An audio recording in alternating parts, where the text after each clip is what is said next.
Eki, c'est une start-up que nous avons montée il y a 3 ans. Et aujourd'hui, on en est à 1 200 000 € d'investissement au capital et en 2015, on est 10 salariés. Ce que vous voyez derrière moi, c'est un collecteur de lumière. Concrètement, c'est l'avenir du bâtiment durable.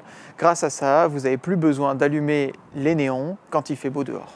Cette machine vient récupérer la lumière du soleil en toiture, puis la canalise dans de la fibre optique qui va la transporter jusqu'à l'intérieur du bâtiment pour finalement faire de l'éclairage.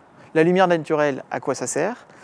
Sous la lumière du jour, un commerce vend mieux, dans un bureau, on travaille mieux, dans une école, on apprend plus vite, et enfin, dans un hôpital, on guérit mieux.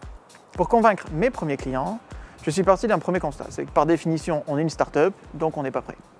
Par exemple, le produit que j'ai vendu il y a 2 ans, aujourd'hui, je sais le faire pour 4 fois moins cher.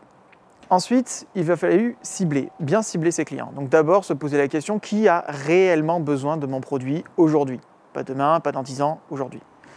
Et parmi ceux-là, qui est prêt à travailler avec une start-up, donc à prendre le risque de l'innovation ?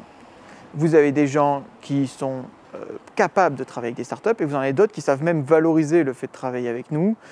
Par exemple, c'est le cas d'une chaîne de grande distribution française qui est connue pour sa positivité, qui nous a installés dans ses locaux et qui aujourd'hui se revendique être le premier supermarché à être équipé en lumière du jour par fibre optique. Quand on est une start-up, on se dit vendre à un grand groupe, c'est impossible. Et après 2 ans de commercialisation, je peux vous dire que oui, c'est possible. On l'a fait avec 2 des grands groupes les plus importants de France.